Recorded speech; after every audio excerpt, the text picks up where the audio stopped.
نحمده ونصلي على رسوله الكريم أما بعد فأعوذ بالله من الشيطان الرجيم بسم الله الرحمن الرحيم باب علامات حب الله تعالى العبد والحث على التخليق بها والسعي في تحصيلها۔ اللہ پاک کے بندے کے ساتھ محبت کرنے کی علامات اور ان کو پیدا کرنے پر رغبت دلانے اور ان کو حاصل کرنے کے لیے کوشش کرنے کا بیان۔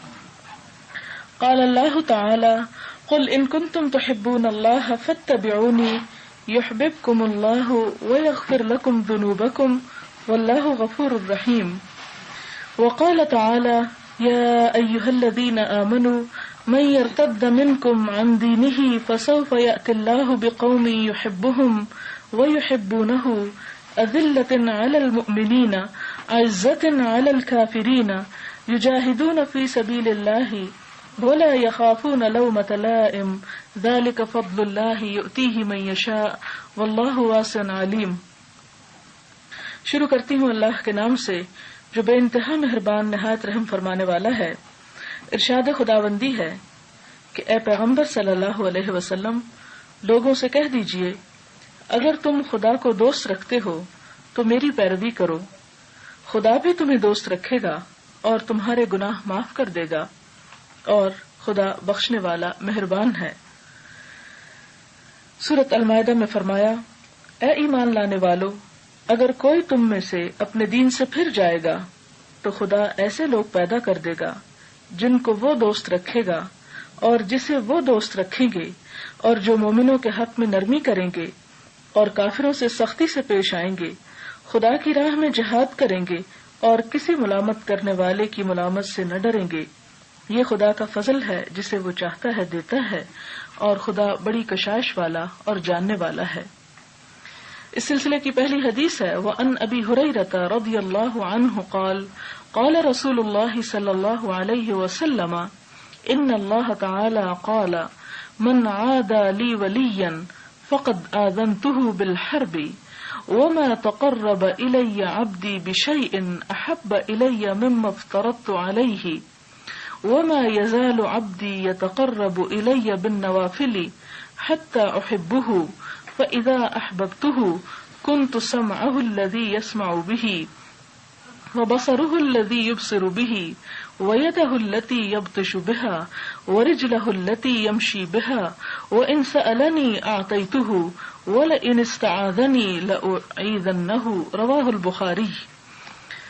حضرت ابو ہریرہ بیان فرماتے ہیں کہ رسول اللہ صلی اللہ علیہ وسلم نے فرمایا بے شک اللہ تعالیٰ فرماتا ہے جو شخص میرے دوست سے دشمنی رکھے تو میرا اس کے ساتھ اعلان جنگ ہے اور میرا بندہ میرا قرب نہیں حاصل کر سکتا کسی عمل کے ساتھ جو زیادہ مجھے محبوب ہو اس عمل سے جس کے ادا کرنے کو میں نے اس پر فرض کر دیا ہے، اور میرا بندہ ہمیشہ میرا قرب نوافل کے ساتھ حاصل کرتا رہتا ہے یہاں تک کہ میں اس سے محبت کرنے لگ جاتا ہوں، بس جب میں اس سے محبت کرتا ہوں تو میں اس کا کان بن جاتا ہوں جس کے ساتھ وہ سنتا ہے، اور اس کی آنکھ بن جاتا ہوں جس سے وہ دیکھتا ہے، اور اس کا ہاتھ بن جاتا ہوں جس کے ساتھ وہ پکڑتا ہے، اور اس کا پاؤں بن جاتا ہوں جس کے ساتھ وہ چلتا ہے، اور جب وہ مجھ سے مانگتا ہے تو میں اس کو دیتا ہوں، اور اگر وہ مجھ سے پناہ مانگتا ہے تو میں اس کو پناہ دیتا ہوں۔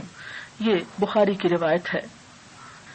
یہ باب جیسا کہ آپ دیکھ رہے ہیں کہ اس میں اللہ تعالی کی محبت کی علامات کا ذکر ہے کہ اللہ تعالی جس سے محبت کرتا ہے اس شخص کے اندر کیا صفات پائی جاتی ہیں، ہمیں کیسے پتا چلے گا کہ فلاں سے اللہ تعالی محبت کرتے ہیں یا نہیں کرتے، اور پھر ان صفات کو پیدا کرنے کی رغبت کا بیان ہے کہ انسان کو بتایا یہ گیا ہے کہ اگر وہ مدرجہ ذیل کام کرے تو اس کے اندر وہ صفات پیدا ہو جائیں گی جس سے اللہ سبحانہ تعالیٰ اس بندے سے محبت کریں گے، اور پھر ان صفات کو حاصل کرنے کے لیے کوشش کرنے کا بیان کہ بندہ مومن کو اس بات پر ترغیب دلائی گئی، اس بات کا احساس دلایا گیا، اس بات پر اکسایا گیا کہ وہ اپنے اندر ان صفات کو پیدا کرے تاکہ وہ اللہ تعالیٰ کا پیارا بندہ بن جائے۔ اس سلسلے میں سب سے پہلی بات جو ہم سب کو اپنے اندر پیدا کرنی چاہیے وہ ہے اس آیت کی روح سے قل ان کنتم تحبون اللہ فاتبعونی یحببکم اللہ. اے نبی صلی اللہ علیہ وسلم انہیں کہہ دیجئے کہ اگر تم لوگ اللہ سے محبت کرتے ہو تو کیا کرو، فاتبعونی میرا اتباع کرو، یعنی حضور اکرم صلی اللہ علیہ وسلم کا اتباع. اس کا نتیجہ کیا ہوگا؟ یحببکم اللہ، تو اللہ تم سے محبت کرے گا. یعنی جو شخص اپنے دل میں یہ خواہش رکھتا ہو، یہ آرزو رکھتا ہو، یہ تمنا رکھتا ہو کہ وہ زیادہ سے زیادہ اپنے طرز عمل کو، طرز زندگی کو اللہ کے رسول صلی اللہ علیہ وسلم کے طرز زندگی کے تابع کرے گا، اللہ تعالیٰ کی محبت اسی درجہ اس سے بڑھتی چلی جائے گی. اور پھر وَيَغْفِرْ لَكُمْ ذُنُوبَكُمْ، نتیجہ کیا ہوگا کہ وہ تمہارے گناہوں کو بھی بخش دے گا. اگر تمہاری نیت درست ہوگی، تمہارے دل میں شوق ہوگا، تمہارے دل میں اتباع کا جذبہ ہوگا، تو پھر انسان ہونے کے ناطے انسانوں سے جو خطائیں ہوتی ہیں اللہ تعالیٰ ان کو معاف کر دیں گے. آپ دیکھیں کہ دنیا میں جتنے بھی ادیان ہیں، جتنے بھی مذاہب ہیں، ان سب کے اندر اللہ کی محبت کا درس دیا جاتا ہے. کوئی مذہب یا کوئی بھی اخلاقی درس ایسا نہیں کہ جو اللہ کی محبت سے خالی ہو. آپ دیکھیں کہ راہب جو جنگلوں میں نکل جاتے ہیں، وہ لوگ جو دنیا کو ترک کر دیتے ہیں، وہ لوگ جو اچھے اچھے کام کرتے ہیں، ان سب کا محور اور مرکز کیا ہوتا ہے؟ خدا کی محبت. اور دنیا میں خدا کی محبت کی خاطر بڑی بڑی قربانیاں بھی دی گئی. لیکن اسلام نے آ کر اس کو ایک بہترین رنگ دیا، ایک بہترین چینل دیا، اس کو صحیح رستہ دیا کہ کس طرح پتا چلے گا کہ کوئی شخص اللہ سے محبت کرتا ہے یا نہیں کرتا. کیونکہ ہر شخص دعویٰ تو کرتا ہے، ہر مذہب دعویٰ کرتا ہے، بہت سے لوگ دنیا میں دعویٰ کرتے ہیں، لیکن یہ دعویٰ سچا ہے یا جھوٹا؟ اور آج کل بھی آپ دیکھیں کہ جیسے ربیع الاول کا مہینہ ہے، ہمارے ہاں ہر گھر گھر میں اور گلی گلی میں اور شہر شہر میں اور میڈیا پر ہر جگہ میلاد ہو رہے ہیں، اور اس میں طرح طرح کی نعتیں پڑھی جا رہی ہیں. ان سب نعتوں میں آپ دیکھیں کہ مرکزی نقطہ جو ہے وہ محبت کا ہے اللہ کے رسول صلی اللہ علیہ وسلم سے. تو اب کیسے پتا چلے گا کہ ہمارا وہ دعویٰ سچا بھی ہے یا نہیں، ہم واقعی محبت کرنے والے ہیں بھی یا نہیں؟ کیونکہ مثال کے طور پر اگر کوئی بھی شخص آپ سے یہ کہتا ہے کہ وہ آپ سے محبت کرتا ہے یا آپ سے محبت کا اظہار کرتا ہے، تو اب کوئی تو پیمانہ ہونا چاہیے کہ جس سے آپ پرکھ سکیں کہ واقعی وہ محبت کرتا بھی ہے یا نہیں کرتا. یعنی ظاہر میں کوئی نہ کوئی چیز ایسی ہونی چاہیے، کوئی کرائیٹیریا ایسا ہونا چاہیے، کوئی ایسا میٹر ہونا چاہیے کہ جس سے انسان پڑھ سکے، دیکھ سکے کہ واقعی کسی کے اندر اللہ کی کتنی محبت ہے. کیا صرف خوبصورت آواز میں حضور اکرم صلی اللہ علیہ وسلم یا اللہ کی محبت کی باتیں کر لینے سے محبت ثابت ہو جاتی ہے؟ نہیں، اللہ تعالیٰ نے اس کے لیے ایک معیار دیا ہے، اور وہ معیار کیا ہے کہ فاتبعونی، اللہ کے رسول صلی اللہ علیہ وسلم کا اتباع کرو. یہ ہے پیمانہ جس سے پتہ چلے گا کہ تم اپنی محبت کے اس دعوے میں کتنے سچے ہو. قل ان کنتم تحبون اللہ، اگر واقعی تمہیں اللہ کی محبت ہے تو یہاں ایک اور بات یہ پتہ چلتی ہے کہ اگر اللہ کی محبت حضور صلی اللہ علیہ وسلم کے اتباع کے بغیر ممکن نہیں تو حضور صلی اللہ علیہ وسلم کی محبت کا دعویٰ بھی آپ کے اتباع کے بغیر جھوٹا ہے. اب اتباع کیا چیز ہے؟ اتباع تبع سے نکلا ہے، جس کا معنی ہے پیروی کرنا، نقش قدم پر چلنا، فٹ سٹیپس کو فالو کرنا، ایکوریٹلی اس طرح اطاعت کرنا کہ جس میں ادھر ادھر قدم نہ جائے. اپنی ڈائریکشن یہ بالکل اس طرح کے جیسے قطب نما کی سوئی ہوتی ہے. تو آپ دیکھیں کہ دنیا کے کسی بھی حصے میں آپ چلے جائیں، سمندر کی گہرائی میں اتر جائیں یا فضاؤں میں اڑیں، اس کی سوئی کا رخ ہمیشہ اسی جانب ہوتا ہے جس طرف وہ گھومتی ہے، یعنی جنوب کی طرف. ہمیشہ وہ اسی کی طرف اپنا رخ رکھتی ہے. آپ کہیں بھی چلے، آپ چھپا کے اس کو دیکھیں، آپ اوپر کر کے دیکھیں، آپ دائیں لے جائیں بائیں لے جائیں، بالکل بندہ مومن کا دل اسی سوئی کی طرح ہوتا ہے. وہ کہیں پر ہو، زمین کے کسی حصے میں، وہ فضاؤں میں ہو، وہ سمندروں کے اندر ہو، وہ لوگوں کی محفل میں ہو، وہ تنہائی میں ہو، وہ کسی بھی جگہ ہو، اس کے دل کی سوئی اسی رخ گھومتی ہے، اسی کی طرف اس کی تڑپ اور اس کی تمنا اور اس کی طلب ہے. اس کا اٹھنا بیٹھنا، اس کا کھانا پینا، اس کا سونا جاگنا، اس کا لینا دینا، اس کی محبت، اس کی نفرت، اس کا سب کچھ اللہ کے رسول صلی اللہ علیہ وسلم کے تابع ہو جاتا ہے. اور اطاعت اور اتباع ان میں تھوڑا سا فرق ہے. اطاعت اس وقت ہوتی ہے جب کسی چیز کا حکم دیا جاتا ہے کہ ایسا کرو یا ایسا نہ کرو، تو اس میں اوبے کرنے کو کہتے ہیں کہ اطاعت کرنا، اور ڈس اوبے کو کہتے ہیں نافرمانی کرنا. لیکن اتباع اس سے بھی آگے بڑھ کر درجہ اور مقام ہے. اتباع میں ایک شخص حکم کا انتظار نہیں کرتا کہ اسے کچھ کہا جائے تو وہ کرے، وہ اس بات کا منتظر نہیں رہتا. اطاعت میں تو یہ ہے نا کہ آپ بیٹھے ہیں آرام سے، جب آپ کو کہا جائے اب اٹھ جاؤ تو آپ اٹھ جائیں، اور جب تک حکم نہیں ملتا آپ بیٹھے ہیں. لیکن اتباع میں کال کا یا کسی آرڈر کا انتظار نہیں ہوگا، وہ صرف اس بات کو کہ حضور صلی اللہ علیہ وسلم کیا چاہتے ہیں، ان کی جو پسند اور ناپسند ہے اس کے تابع اپنے آپ کو کر لینا، اور اس بات کا انتظار کیے بغیر کہ آپ کہیں کہ یہ کرو، جیسا جیسا آپ کرتے چلے جائیں ویسا ویسا کرتے چلے جانا، بغیر یہ کوشچن کیے کہ کیوں ایسا کیوں کریں. اور ہم حضور اکرم صلی اللہ علیہ وسلم کی زندگی میں بے پناہ مثالیں دیکھتے ہیں جو اتباع پر مبنی ہیں. حضرت عبداللہ بن عمر اپنے گریبان کا اوپر والا بٹن کھول کے رکھے ہوئے تھے، ایک دفعہ حدیث سنا رہے تھے. کسی نے ان سے پوچھا کہ عبداللہ بن عمر تم نے یہ کیوں کھول کے رکھا ہے؟ انہوں نے کہا کہ جب میں نے یہ حدیث حضور صلی اللہ علیہ وسلم سے سنی تو آپ کے گریبان کا بھی اوپر والا بٹن کھلا ہوا تھا. پھر اسی طرح بارہا ایسا ہوا کہ جب ایک صحابی حدیث سناتے ہیں تو مسکراتے ہیں، اور ان سے جب پوچھا گیا کہ آپ کیوں مسکرا رہے ہیں اس وقت، تو انہوں نے کہا کہ جب حضور صلی اللہ علیہ وسلم یہ بات فرما رہے تھے تو آپ بھی مسکرا رہے تھے. حالانکہ آپ نے مسکرانے کا حکم نہیں دیا، صرف آپ سے ایک فعل ہوا. صحابہ کرام ہر گہری نظر سے آپ کو واچ کرتے تھے، اور جیسا جیسا آپ کرتے چلے جاتے آنکھیں بند کر کے اسی طرف. اور یہی ہے اصل محبت، کہ یہ نہ پوچھا جائے کہ لے جا کدھر رہے ہو. ٹھیک ہے، جس سے محبت ہے جہاں وہ جائے گا وہاں ہم بھی جانے کو تیار ہیں. اور پھر آپ دیکھیں کہ ایک دفعہ حضور صلی اللہ علیہ وسلم نے انگوٹھی پہن لی تو صحابہ کرام نے بھی انگوٹھی بنوا کر پہن لی. اور کچھ دن گزرے کہ حضور صلی اللہ علیہ وسلم نے انگوٹھی اتار دی تو صحابہ کرام نے بھی اتار دی. آپ نے جب دیکھا کہ صحابہ کرام نے انگوٹھی نہیں پہنی ہوئی تو آپ نے پوچھا کہ ایسا کیوں کیا؟ تو انہوں نے عرض کیا کہ اللہ کے رسول صلی اللہ علیہ وسلم، ہم نے دیکھا کہ آپ نے پہنی تو ہم نے بھی پہن لی، اور نہیں پوچھا کہ کیوں پہنی، اور آپ نے اتاری تو ہم نے بھی اتار لی، یہ نہیں پوچھا کہ کیوں اتار دی. اسی طرح ایک دفعہ آپ صلی اللہ علیہ وسلم نماز پڑھا رہے تھے، اور سفر میں جوتوں سمیت نماز پڑھنے کی اجازت ہے، تو جوتوں سمیت نماز پڑھی جا رہی تھی کہ نماز ہی کی حالت میں سجدے میں آپ صلی اللہ علیہ وسلم نے اپنے جوتے اتار کر ایک طرف رکھ دیے، اپنے بائیں طرف. صحابہ کرام نے بھی پیچھے سب نے اپنے جوتے اتار دیے. جب آپ نے سلام پھیرا تو مڑ کے دیکھا، کیونکہ جماعت جب کرائی جاتی ہے تو امام کے لیے مسنون ہے کہ وہ جماعت کرانے کے بعد مقتدیوں کی طرف منہ کر کے بیٹھے. تو آپ نے دیکھا کہ سب جوتے اتارے بیٹھے. تو آپ نے ان سے پوچھا تم نے جوتے کیوں اتار دیے؟ تو انہوں نے کہا کہ ہم نے آپ کو دیکھا کہ آپ نے اتار دیے تو ہم نے بھی اتار دیے. تو وہاں کیوں کا سوال نہیں ہوتا تھا.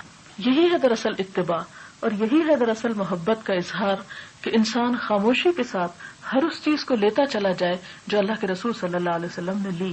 اور اتباع میں شور و غوغا کی ضرورت نہیں ہوتی کہ انسان جتائے اور بتائے کہ دیکھو میں آپ کو فالو کر رہا ہوں اور دیکھو میں آپ کے پیچھے آ رہا ہوں.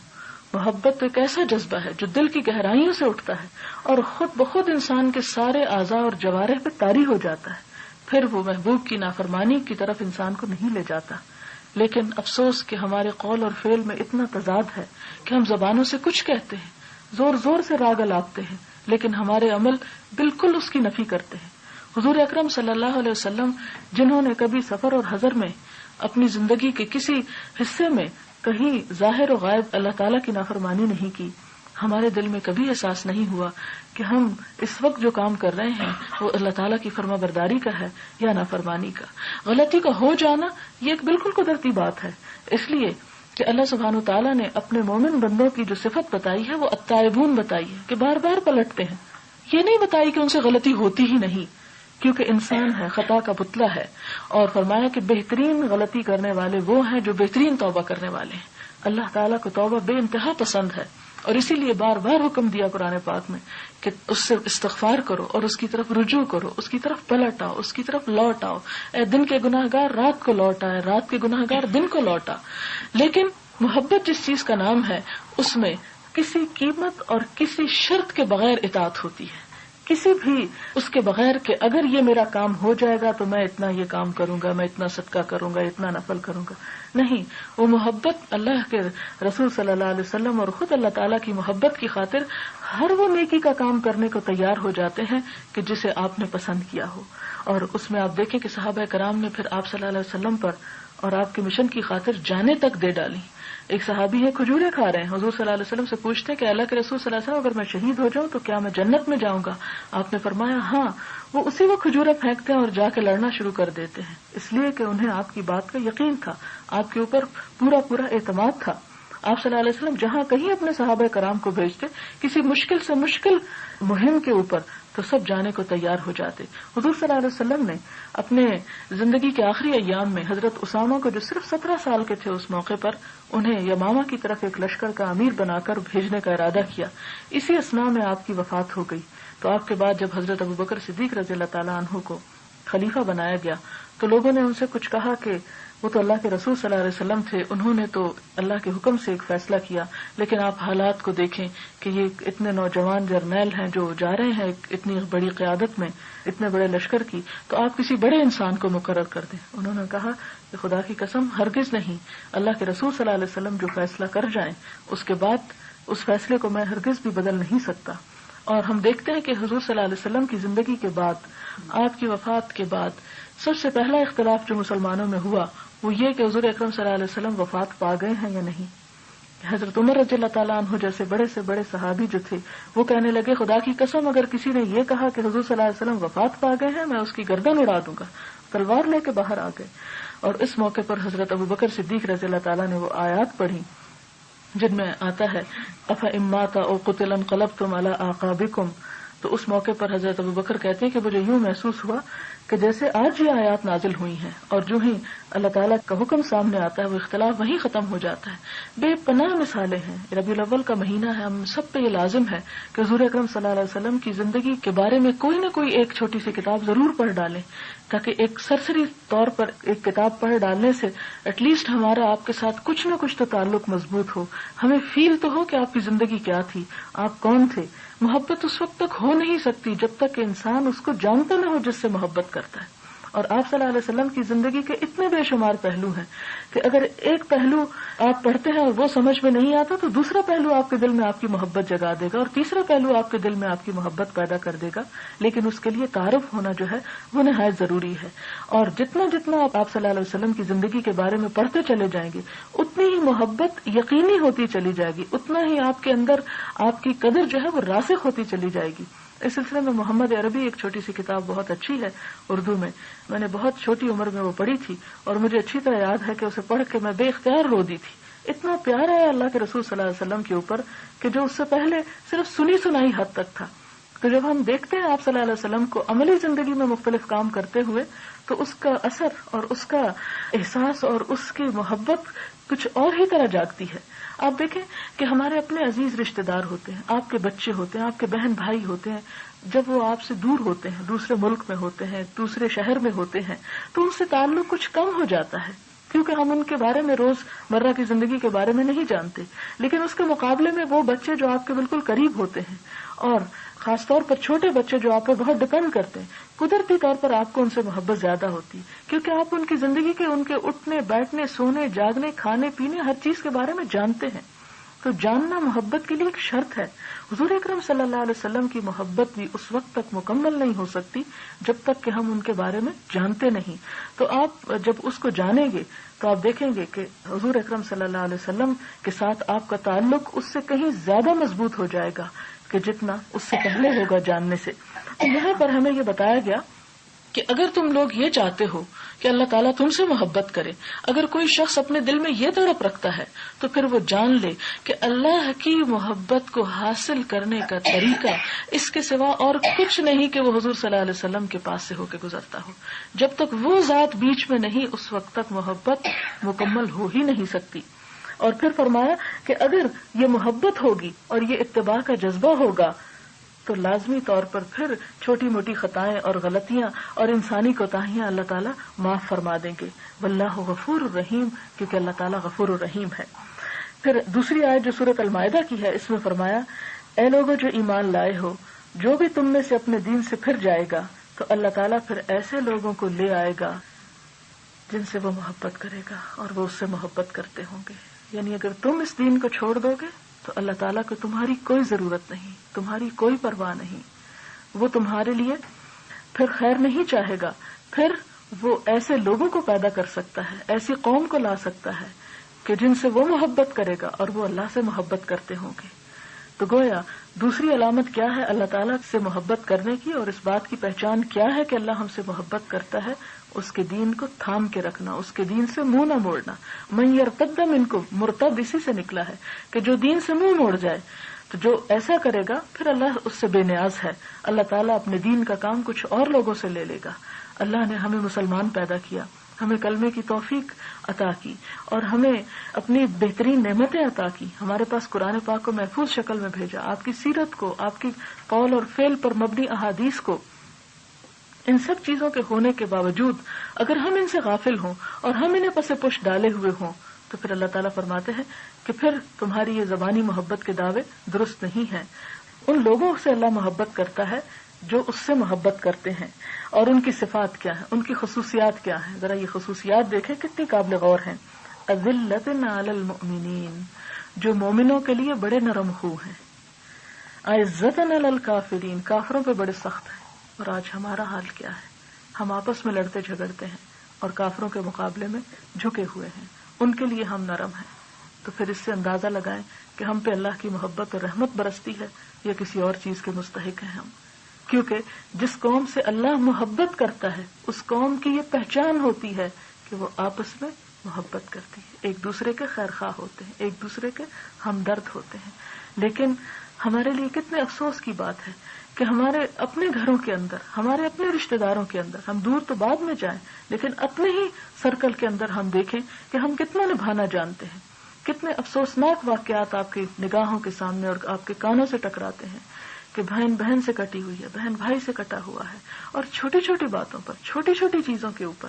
تو یہ اللہ کی رحمت سے دوری کی علامات ہوتی ہیں. جب انسان کا ٹارگٹ ایک ہو جاتا ہے، جب منزل ایک ہو جاتی ہے، جب مقصد بڑا ہوتا ہے تو جو شخص اس مقصد کی طرف بڑھ رہا ہوتا ہے انسان کو خود بخود اس سے محبت ہونے لگتی.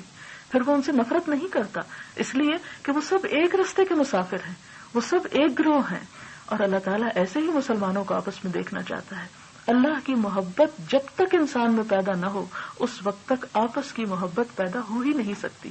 اس لیے کہ جب انسان اللہ تعالیٰ سے محبت کرتا ہے تو پھر اس کی دعا کیا ہوتی ہے؟ اللہم ارزقنا حبک وحب من یحبک وحب عمل یقربنا الی حبک، کہ اے اللہ تو ہمیں اپنی محبت عطا کر اور ہر اس شخص کی محبت عطا کر جو تجھ سے محبت کرتا ہے، اور اس کام کی محبت عطا کر جو تیری محبت کے ہمیں قریب کر دے.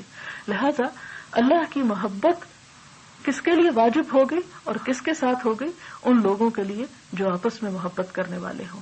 اور پھر اسی طرح حضور صلی اللہ علیہ وسلم نے بھی فرمایا قیامت کے دن سب سے زیادہ مجھ سے قریب لوگ مجلس کے اعتبار سے وہ لوگ ہوں گے کہ جو منکسر المزاج ہوں گے، جو محبت کرتے ہیں اور محبت کیے جاتے ہیں. وہ لیے دیے نہیں رہتے، وہ ایسے نہیں ہوتے کہ وہ کسی کو نہ چاہیں اور کوئی ان کو نہ چاہتا ہو.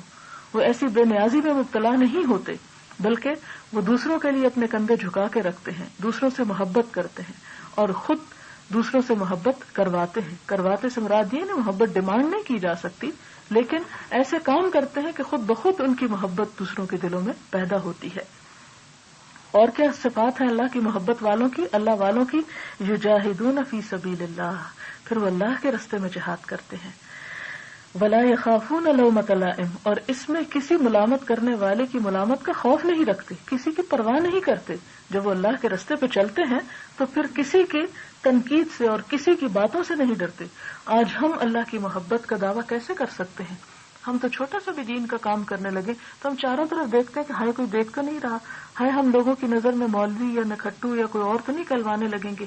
ہم طرح طرح کے خدشات اور طرح طرح کی پریشانیوں میں مبتلا ہو جاتے ہیں، ہم طرح طرح کی مصلحتوں کا شکار ہو جاتے ہیں کہ ہائے اگر ہم نے سب محفل میں بیٹھ کے نماز پڑھ لی تو لوگ ہمارے بارے میں یہ ریمارکس دیں گے، اگر ہم نے سر ڈھانک لیا تو لوگوں کی نظروں سے ہم گر جائیں گے. تو پھر یہ اللہ کی محبت کیسی محبت ہے کہ جس میں اللہ کی مرضی تو ایک طرف رہ جائے اور لوگوں کی مرضی غالب آ جائے. اس لیے کہ جو جس سے محبت کرتا ہے اور سچی محبت کرتا ہے اس کی خاطر ہر قربانی کر جاتا ہے. اور آپ دیکھیں کہ چیپ قسم کی محبتوں کے قصے بھی آپ نے دنیا میں بہت سے وہ لوگ کہانیوں کی شکل میں سنے ہوں گے، اور ان میں قربانیوں کے تذکرے آپ نے دیکھے ہوں گے کہ کس طرح لوگوں نے اپنی جانیں تک دے ڈالی صرف فنا ہونے والی محبتوں کے صلے میں. لیکن اللہ سے محبت تو غیر فانی ہے، اس کو تو کبھی فنا ہی نہیں. الا ان اولیاء اللہ لا خوف علیہم ولا هم يحزنون، کہ اللہ کے دوستوں کے لیے، اللہ سے محبت کرنے والوں کے لیے تو نہ کوئی خوف ہے اور نہ کوئی غم ہے. وہ محبت صرف اس دنیا کی حد تک نہیں ہوگی بلکہ وہ محبت اگلی دنیا تک جائے گی. ذالک فضل اللہ یؤتیہ من یشاء، یہ اللہ کا فضل ہے، جسے چاہتا ہے عطا کرتا ہے. یعنی دل میں اللہ کی محبت ہونا، اللہ والوں کی محبت ہونا اور اللہ کی محبت کی یہ علامات انسان کے اندر ہونا، یہ اللہ کا سراسر فضل ہے. لیکن اسی کو دیتا ہے جسے وہ خود چاہتا ہے، اور وہ خود کس کو دیتا ہے؟ وہی دیتا ہے جس دل میں اس کی محبت پائی جاتی ہے. واللہ واسع علیم، کیونکہ وہ بڑا وسیع علم رکھنے والا ہے، وہ سب ظاہر و باطن انسان کا جانتا ہے.